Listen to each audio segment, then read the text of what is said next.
Hi hello నమస్తే welcome to my channel.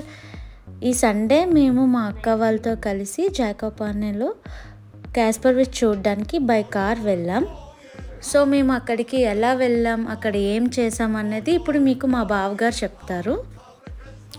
Hi అండి, అందరూ ఎలా ఉన్నారు? క్రాకో నుంచి జాకోపానీకి డిస్టెన్స్ 100 కిలోమీటర్స్ ఉంటుంది. అండ్ మేము బై కార్ వెళ్ళడం వల్ల 1 hour 30 minutes టైం పట్టింది. వన్స్ మేము అక్కడికి రీచ్ అయ్యాక ఇమీడియట్లీ మేము కేబుల్ కార్ తీసుకున్నాం. మేము ముందుగానే టికెట్స్ ఆన్లైన్లో బుక్ చేసుకోవటం వల్ల మాకు కొంచెం ఈజీ అయింది. కేబుల్ కార్ రైడ్ మేము ఇంతకు ముందు కూడా వెళ్ళాం, కానీ ఈ రైడ్ చాలా స్పెషల్ అనిపించింది. ఎందుకంటే చాలా హైట్కి వెళ్ళాం. ఆల్మోస్ట్ 2000 meters హైట్ ఉంటుంది. అండ్ మేము చాలా థ్రిల్ ఫీల్ అయ్యాం.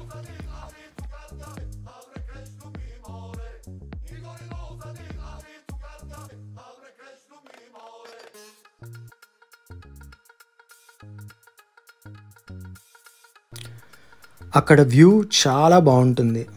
క్లౌడ్స్ మధ్యలో ఉండడం వల్ల బాగా ఎంజాయ్ చేసాం. అండ్ క్లౌడ్స్ని ఫస్ట్ టైం ఫీల్ అయ్యాం. థ్రిల్లింగ్గా అనిపించింది. అక్కడ వ్యూ చాలా బాగుంటుంది. క్లౌడ్స్ మధ్యలో ఉండడం వల్ల మేము బాగా ఎంజాయ్ చేసాం. అండ్ క్లౌడ్స్ని ఫస్ట్ టైం ఫీల్ అయ్యాం. థ్రిల్లింగ్గా అనిపించింది.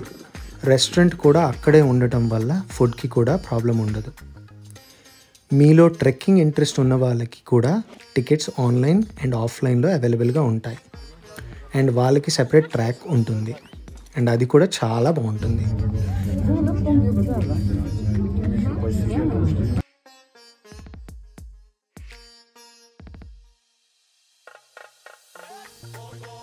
మేము ఆల్మోస్ట్ ఒక 2 hours స్పెండ్ చేసాం. అండ్ రిటర్న్ అవుతున్నప్పుడు ఆన్ ద వేలో వాటర్ ఫాల్స్ కూడా చూసాం. అక్కడ కొంచెం టైం స్పెండ్ చేసి ఇంటికి రిటర్న్ వచ్చేసాం. సో ఈ సండే మేము ఇలా ఎంజాయ్ చేసాం. అండ్ ఇది నా సెకండ్ జాకోపానీ trip. Thank you for watching. Please like, share and subscribe. Thank you. Have a great day. Bye.